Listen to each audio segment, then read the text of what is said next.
Olá, segundo ano, bem-vindos a mais uma aula. Na aula de hoje nós iniciaremos um novo assunto. Nós vamos falar sobre a democracia. Então, a democracia é uma palavra muito dita, muito escutada, né? E no qual a gente sempre gosta de falar e de acreditar que nós vivemos em uma democracia. A democracia, então, é a junção, né, a etimologia da palavra democracia é a junção de duas palavras gregas, demos e kratos. Demos quer dizer povo, cidadão, pessoas, e kratos, poder, governo, que seria, então, o governo do povo, pelo povo e para o povo. Abraham Lincoln já dizia que a democracia, então, é o governo do povo, pelo povo e para o povo. Então, vamos ver a origem dessa ideia de democracia, né? Onde que existiu? A democracia ocidental tem origem em Atenas, na Grécia clássica. Os gregos antigos criaram a ideia de cidadania, que se estendia àquele que era considerado cidadão, e poderia, portanto, exercer o seu poder de participar da vida política da cidade. Então, a democracia tem origem na Grécia, né? Na Grécia Antiga, em Atenas. Os atenienses criaram a ideia de cidadania.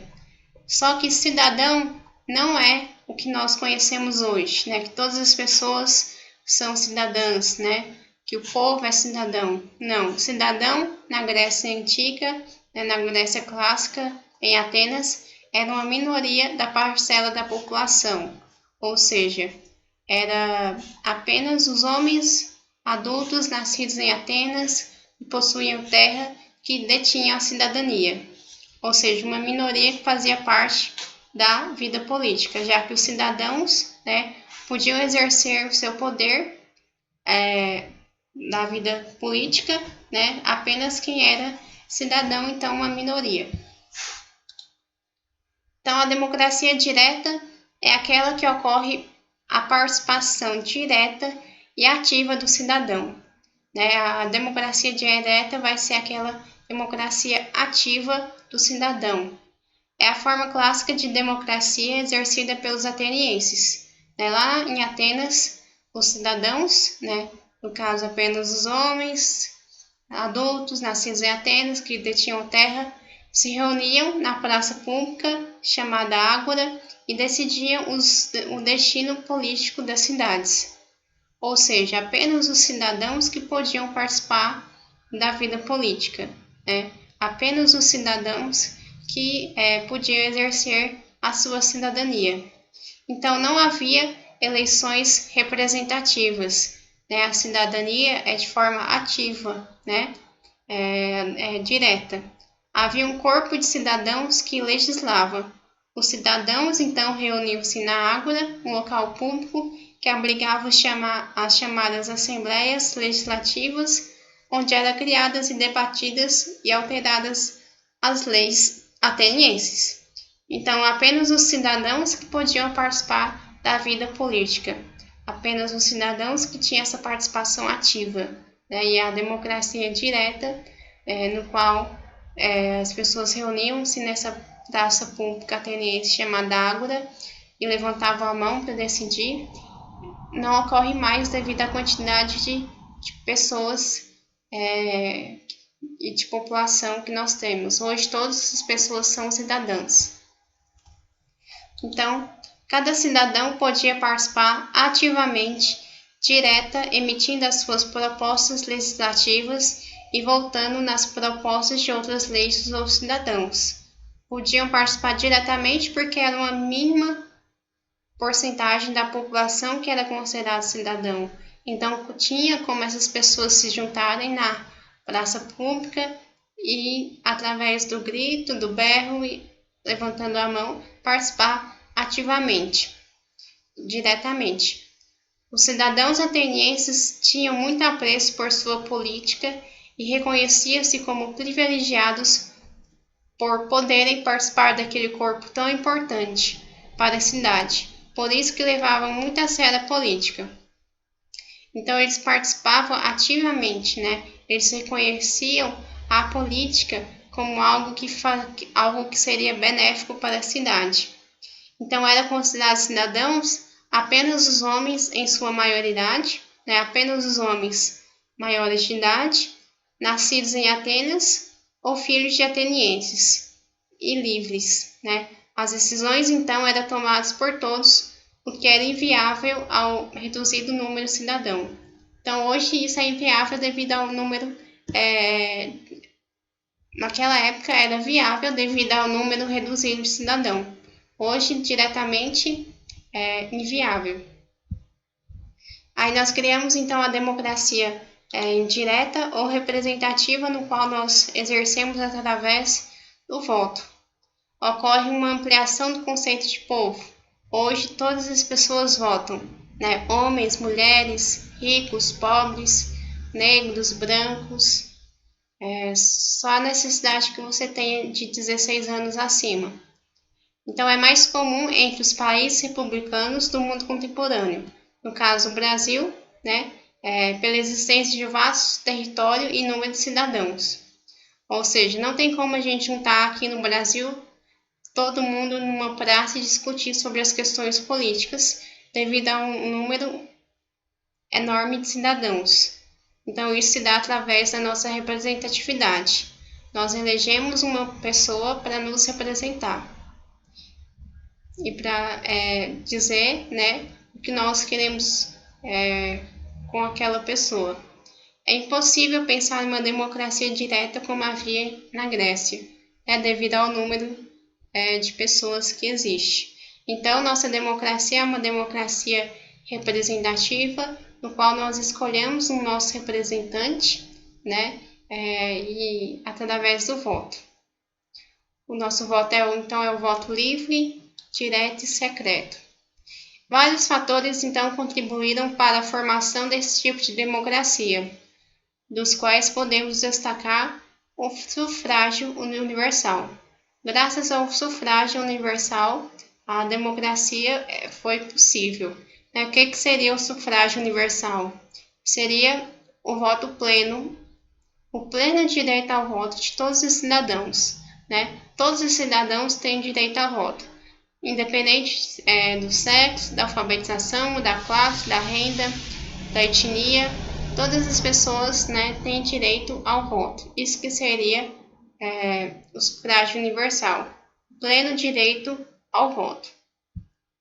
Outra coisa que contribuiu para a nossa democracia representativa é a existência de uma Constituição que regulamenta a política e a vida pública e dos direitos e deveres de todos. Ou seja, nós temos uma Constituição na qual essa Constituição vai dizer como que deve ser as leis e como que deve ser a sociedade como um todo. E tudo que a gente for fazer tem que estar de acordo com a Constituição.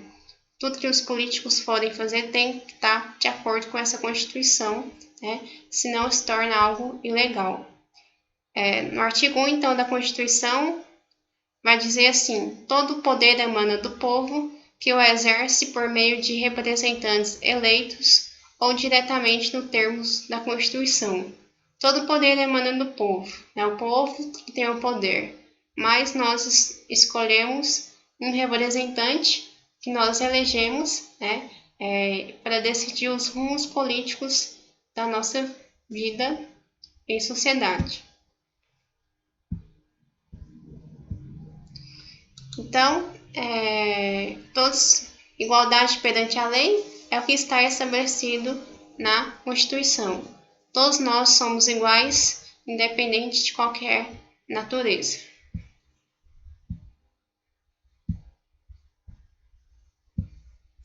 Então, vai ter a necessidade de alternância do poder para a manutenção da democracia. Democracia justamente porque o poder muda, O poder, de 4 em 4 anos, tem eleições municipais, estaduais, federais. Se não houvesse, não seria democracia. Então, a democracia semi-direta. Primeiro nós vimos a direta, que é o modelo clássico grego. Cidadãos participavam das decisões governamentais diretamente, ativamente, através da praça pública ateniense.